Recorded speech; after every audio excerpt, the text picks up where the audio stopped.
Yes, this is the place between Council and Bako. This is the duty of Snapdi District Administrator, DC. The road condition is very bad. There are a lot of medical emergency out there. Atu kita magda miyam na lagraga. Ay quick DC na. Kaya kita magda lambi ay phat ba lambi siya. Kaya kita magda yingsing draga. Public miyam siya tumoy na wala ka sa tan na ay siya. Public miyam na siya. Voice speaker de bune. Atu na. Student civil organization lakpan mission siya. Support bureau. Ako lambi siya sa bayadre. Atu DC as a mana Muruwina district kita magda tabak torga libni na. Magi didi ne. Mana daudri kana daugni miyam se ware. Adu si yadre gari si yam suigre. Jing biro lambi si yadre gari si thupa yadre. Yam na wagre. Wigre bani. Ha mga druk sekre. Adu public miyam nushu pressure bira adu ada haire. Adu di kana administration bade no lambi se yadre. Public miyam na voice bidre de kuise. Gari miyam si sukre. Miyam business ama mo si tawa yadre. Adu kita magda. Public miyam gi join hand in hand to credit I quit DC kanano mak atu kumbag responsible pubangam dre ku DC stability thamba kanadre atu bak DC phajaba miyam gi damna khamba DC ma pudri yade hai bishe public miyam na suying bio isha gi angang rin mak liye school ge bus inje chapangam draga angang singse ying bio ne kuje asi monjeng school ge college ge bus ne bus inje thuba yad re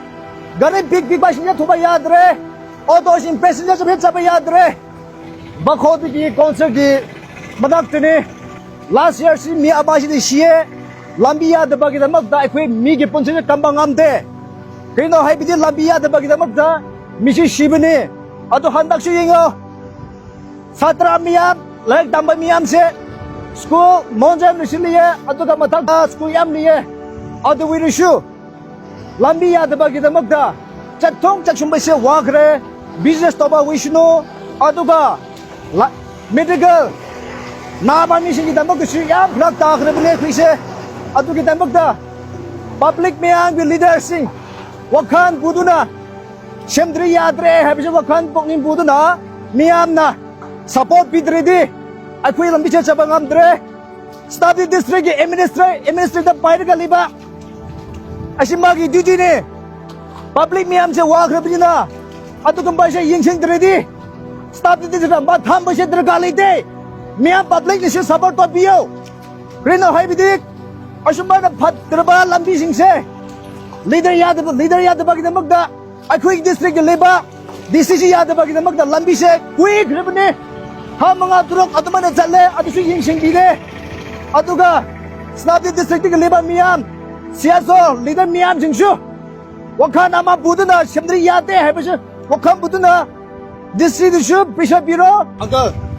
asin nang se niti asin snap liti ke karong se abdan doble no go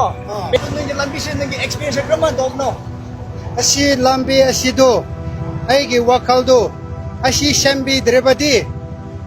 gari shi challo roi haira khamba haure ai ge wakal do ko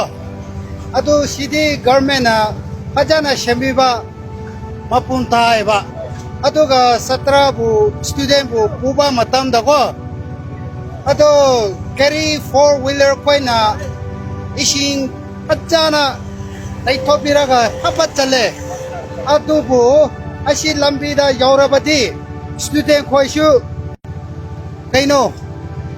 kri haiga dabra yawnin da ba ai koi auto bu yawnin da ba adum tawbani lambi yad bani no lambi ya da bani na ado school dress phajana tai sinaga leipa khata ising khata choraga school da jawba do nungaite harau da ai khoti nungaite aduna gari thaubashi tushu hachen ya ware aduna ai khoti boy gari shush ai khoi auto budi haiba budi one way pushing to one way chimbang ngamde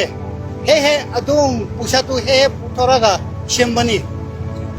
no pwede di sa experience level ni na oi pwede di staff di lambi phat be se staff di giti sida natraga staff di ke public leader miyam satra uje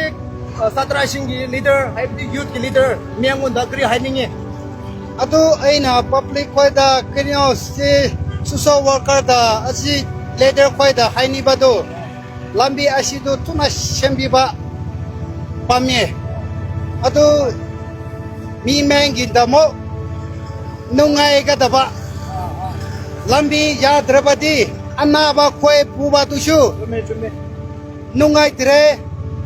hospital atu sanapati da ki hospital district hospital phauchu lambi ya dabani adu operation tauba mi do ekoi na chimba matamda tanap chapio ai nae hairaga adu khata hairae adu lambi si do tuna shembiba ekoi pame adu ekoi na khamba do lambi shembi drabati gari di hauduna adu potha ke hairaga leire particular way no ko oh agwe snap di she kwede ke job se dc ne heba Oi. adu dc ngun nungri wa hading ba liberal le bro aidi dising wa da shu wa haninga yam leibni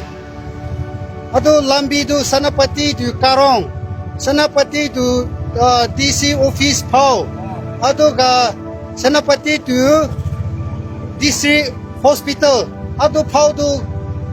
chapa yadre lambi tu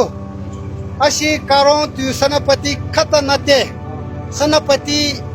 sai laiba lambi koi nama yadre adu eigi wakal du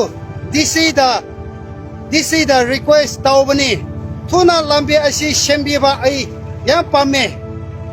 yam no re wo jago oi yam no re ko oi lambi se only one sided ticket chapani traffic se am libani